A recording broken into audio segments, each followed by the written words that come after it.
immunomodulatory drugs. In immunomodulatory drugs, we understood that they are immunosuppressants and immunostimulators. Suppressants are the ones which are used to suppress the action of your immune cells in order to treat autoimmune diseases, or they can be also used in order to protect the tissue or the allograft rejection. The first drug that we went through was corticosteroid. Corticosteroid suppresses the action by immunosuppression, and second, it has anti-inflammatory activity as well. Then we move towards immunophilins. Immunophilins are certain kind of proteins which are responsible for activating the calcineurin. And this calcineurin eventually leads us to production of the interleukin 2. And interleukin 2 is then responsible for the clonal expansion, number 1, activation of the T cell, number 2, and the projection or the activation of the mTOR pathway. Now, which we discussed in our last lecture in a way of 3 different signals. Now, we have looked into the other diagram previously, which is this one.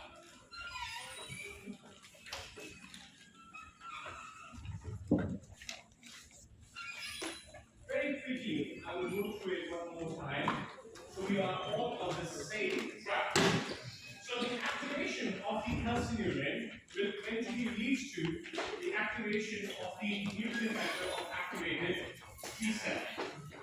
Now, this activation causes the movement of the cytosolic content or the cytosolic nuclear factor into the nucleus, where it activates the gene or interacts with the gene responsible for the interleukin 2 production. When interleukin 2 is being produced, we know it is very important cytokine responsible for T cell activation and also responsible for clonal expansion as well. Now, 2 of the drugs that we understood, they bind to very different kinds of immunophilins, also known as cyclophilin. The first one, cyclosporine, binds to the cyclophilin and inhibits the activation of the calcineurin, whereas the trophomas binds with the NFKBP, and eventually the result is same. Last but not least, sinovimas does not inhibit calcineurin, does not inhibit the production of interleukin 2, rather it inhibits the signaling produced by interleukin 2 receptor, which is to activate the mTOR. And mTOR pathway is responsible for the easy progression of the cell cycle.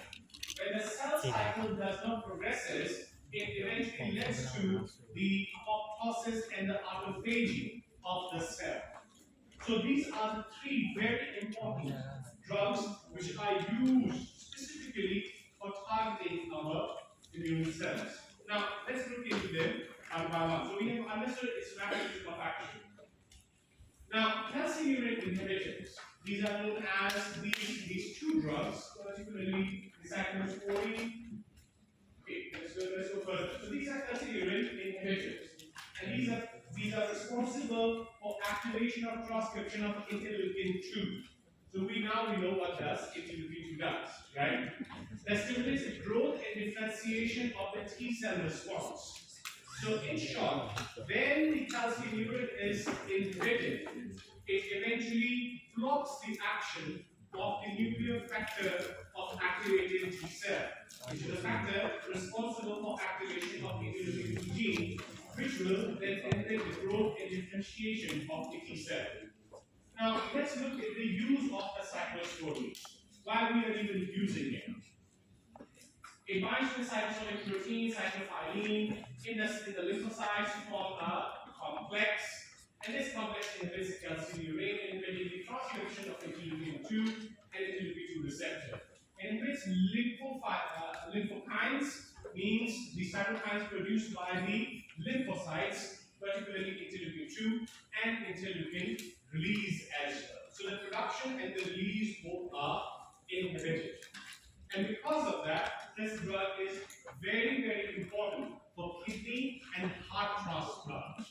Because whenever the transplant is going to happen, the T cells are the ones who are going to first recognize and then reject. Because we know that the transplant takes place, the recognition of the transplant takes place by two ways, an indirect way and a direct way. Direct way means the APC of the donor is now giving the correct indication to the recipient. Whereas the indirect way is our APC is going to engulf, process, and that. We know that, right? That is understood. So, the treatment of the acute rejection is being done by cyclosporine. The second drug, which is the diclofenac. Diclofenac is the same thing. It also inhibits the calcineurin, binds to the aminophylline, binding of the complex to the calcineurin, inhibition and everything is more potent. Now this is very, very important. Diclofenac is more potent than the cyclosporine with lesser side effects. What kind of side effects are we looking into? The cyclosporine has a very, very notoriously common side effect, which is it is nephrotoxic. It can literally damage your kidneys, right? That's why, in order to, you need to understand, if it is being given in a high therapeutic dose, then it may cause damage to your kidney. So what you do is, you add cyclosporine with the corticosteroid. By adding the corticosteroid, the dose of the cyclosporine goes down. Means you don't have to use a higher dose of cyclosporine, because now you have used two drugs instead of one. And that's how you save a patient from the nephrotoxicity. You then never give cyclosporine alone. You always give it with the corticosteroids. Now, the diclofenac is another drug which is specifically used if you do not want the patient to experience, number one, the nephrotoxicity, and again, after that, neurotoxicity. Neurotoxicity means the patients who have or have the history of seizures or epilepsy may have the seizures with the use of the cyclosporine. So in those patients, we prefer diclofenac because it has a toxicity profile lesser. Now, sirolimus. Now, sirolimus, we have seen that it does not act on the calcineurin. Rather, it has a very different side. It has a very different effect, particularly on the mTOR pathway, due to which it has a very safe toxicity profile. It does not have neurotoxicity, does not have nephrotoxicity. Rather, it has a very uncommon. It has nausea, vomiting, and diarrhea, which can be easily maintained by symptomatically by giving the drugs. Sirolimus. Now, it's similar with the diclofenac? No, it is not similar. It has other mechanism of action, and this is the summary of all the drugs that we have understood. Now, cytostatic. Now, you need to understand this.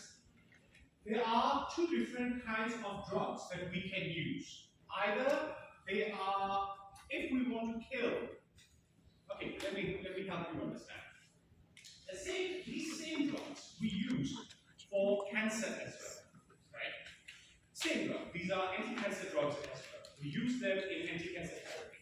When you want to kill cancer, you have two options. Number one, either you kill cancer, you directly give the drugs which have the ability to kill cancer. Those are known as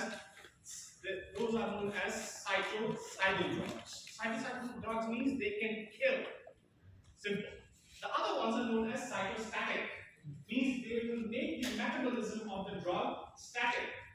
And by doing that, when the metabolism of the drug is static, it's not moving forward, you actually impair the ability of the cell to proliferate.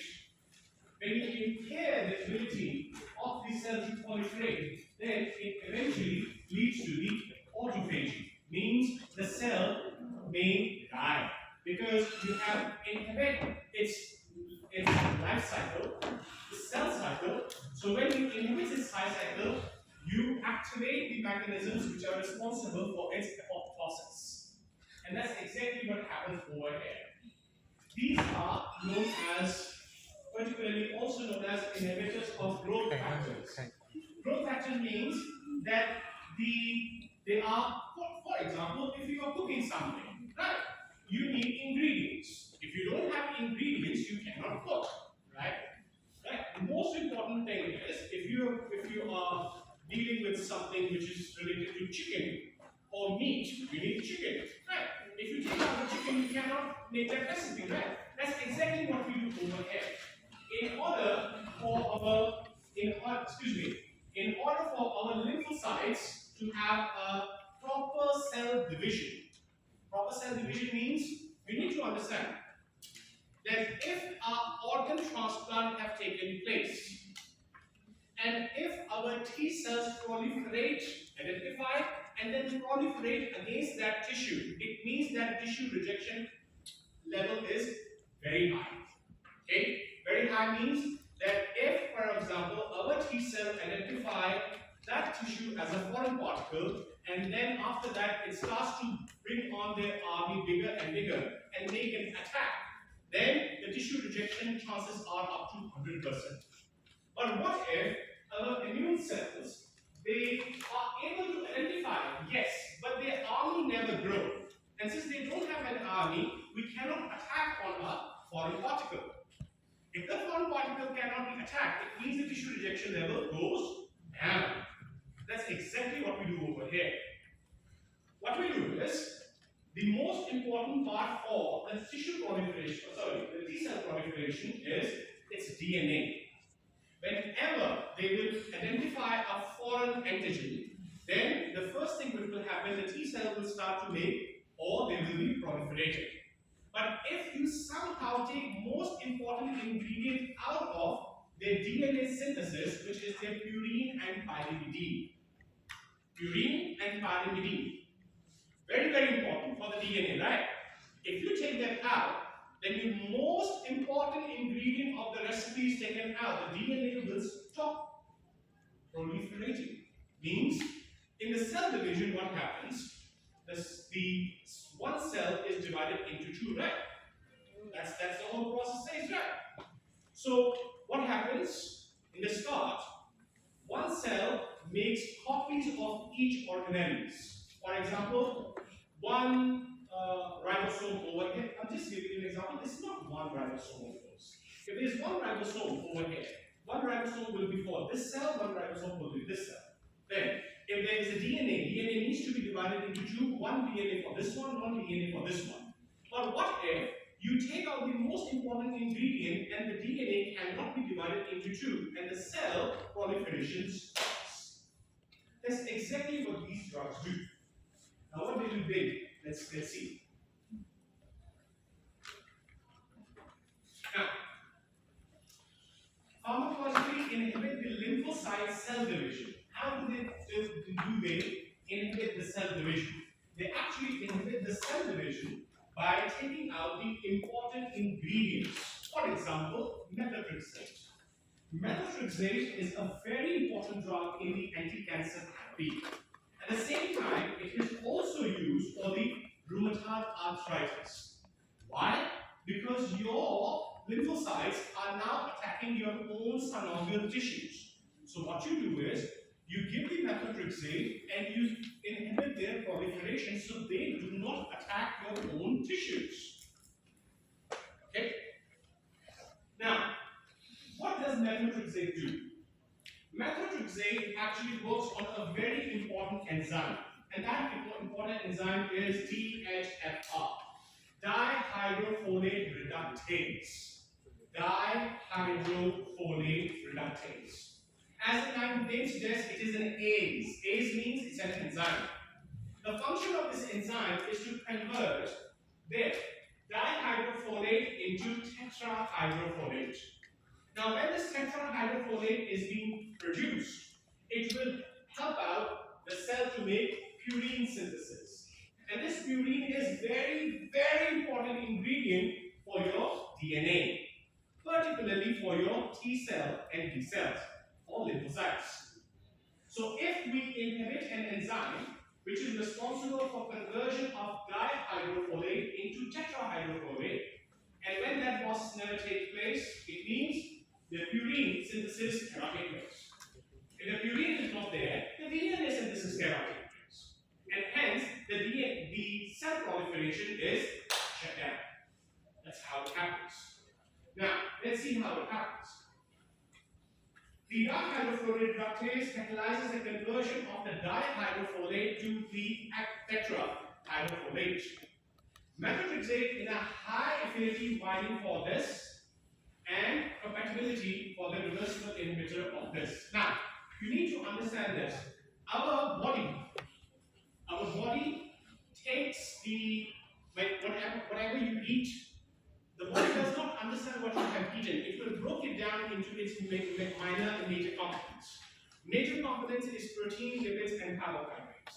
Minor ones are electrolytes and vitamins. So one very important thing written over here, dihydrofolate, is your folic acid. Folic acid. And this folic acid is mainly responsible for the production of the DNA. Now, when the folate is taken in, it will be converted into dihydrofolate to tetrahydrofolate, and tetrahydrofolate will be eventually used for the purine synthesis, and this purine will be used for the DNA synthesis. But if we block an enzyme responsible for conversion of FH2 to FH4, hence there will be no DNA synthesis.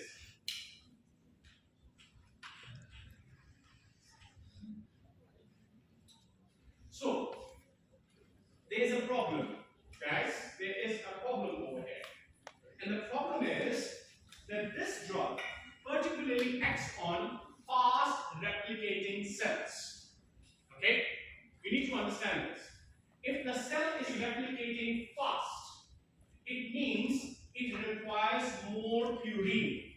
Because if one cell is converted into 2, 2 into 4, 4 into 8, it requires large amount of purine because all new cells will require a new DNA. Right?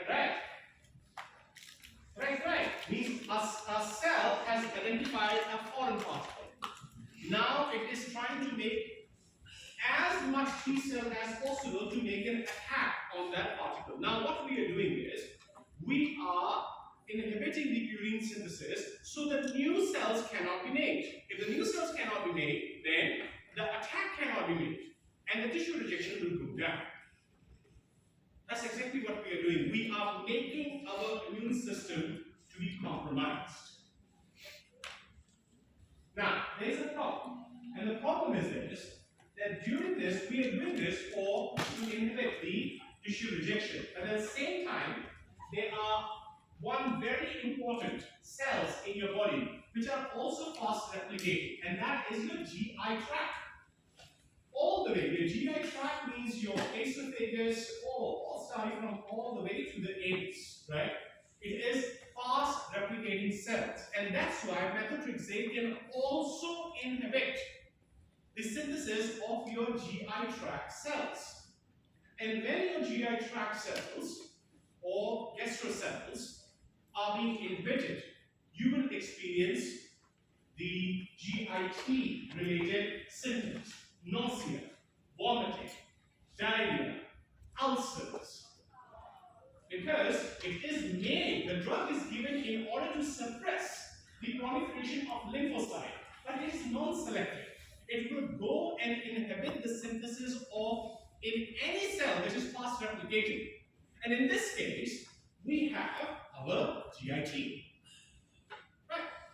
It will inhibit lymphocyte, at the same time it will inhibit the growth of your GIT cells as well. And hence it will lead to GIT, it will lead to myelosuppression, that is its action. Of course, myelo means your bone, suppression means the activity of your bone marrow, and also leads to the mucositis, the inflammation of your mucous lining. Now, of course, this is a problem, and when these kind of adverse effects will come, the patients will not feel comfortable, right? And the most important thing is that if you want to suppress the acute rejection, that's fine.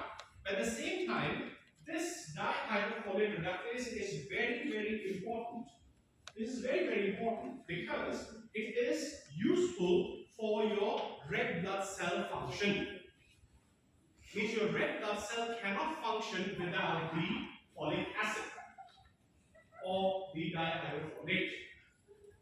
Now, if body is unable to get enough amount of folate, then the patient might become anemic, anemia. Now, if that happens, we don't want that, right? Fine, we want the tissue rejection to not happen. At the same time, we do not want your patient to be anemic. In that case, you will use a drug which is known as leucovorin. Leucovorin, this one, right over here. Leucovorin or folinic acid.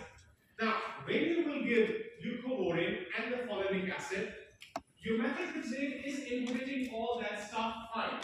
But you will inject the leucovorin.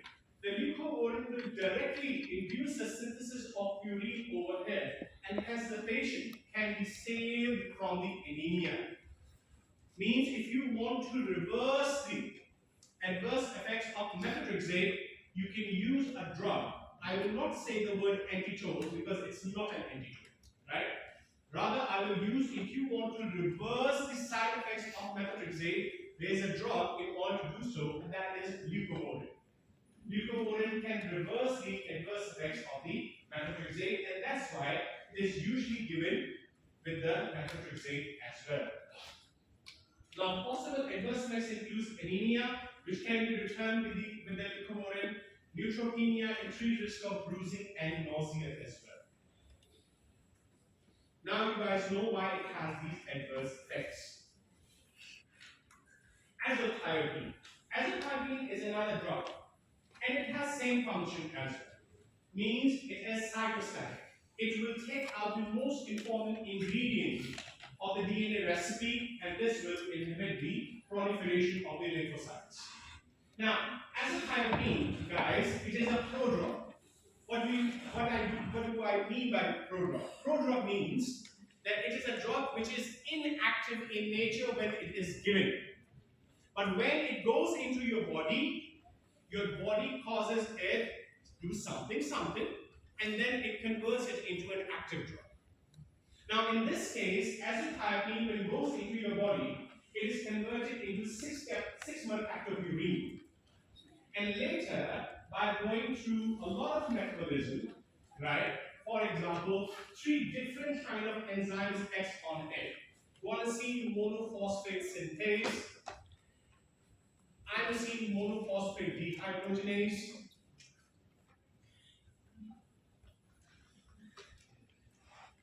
inosine monophosphate dehydrogenase. And then the last one, the first one is hypoxanthine guanine phosphoribosyl transferase. Well, trust me, this is nothing. Pharmacology is this much, this is this much. It's slowly coming towards you. One more time. So, hypoxanthine, write it down please, this is important. Hypoxanthine guanine phosphoribosyl transferase. Enzymes. All three are enzymes. Now, when azathioprine is given, it's converted into the 6-mercaptopurine.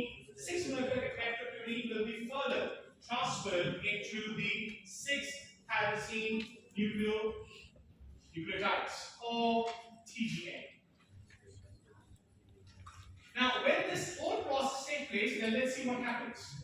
A prodrug converted to the active C-mercaptopurine, resulting in the production of the TGN that involves in the inhibition of the DNA. Means when this drug is produced, it won't allow the DNA to make a copy, right?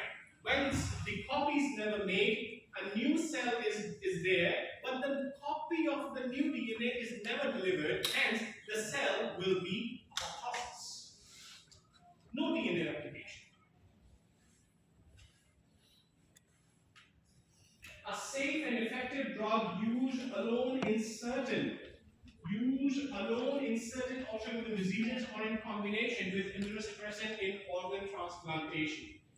So azathioprine is a very important drug which can be used as a monotherapy for the autoimmune disorders, for example, the atopic dermatitis, also for the rheumatoid arthritis, but when it is used for the immunosuppression, particularly for the allograft rejection, it is always used in the combination. Now, this one. So, when it is used in a combination, it will prevent the total expansion of the lymphocyte and the induction phase of the immune response, both cells. So this is very, very important. It can inhibit the proliferation of not only the T cell, but also the B cell as well, because it affects both cell-mediated and immunoimmunity as well. So it acts on the B cell and on the T cell.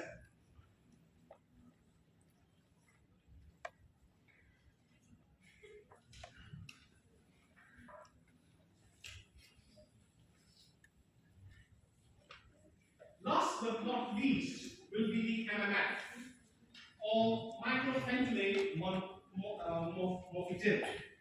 Now, MMF is a very, very important drug which is used in a combination with the earlier drugs that you have seen. Now, this drug works very efficiently by simply inhibiting one enzyme. And this enzyme is written over here, inosine monophosphate dehydrogenase. Now, inosine monophosphate, or IMD, is responsible for conversion of inosine monophosphate into xanthine monophosphate. Now, when the xanthine monophosphate is produced, it will eventually be converted into guanosine monophosphate. And this guanosine phosphate is very important component for your DNA synthesis. When you will inhibit the enzyme, the production of guanosine monophosphate will go down, so the DNA replication is stopped. So it controls the rate of synthesis in the de novo pathway of purine synthesis. De novo means, you need to understand the de novo word. De novo means when you have given the drug, it will inhibit the synthesis of purine from that point onwards.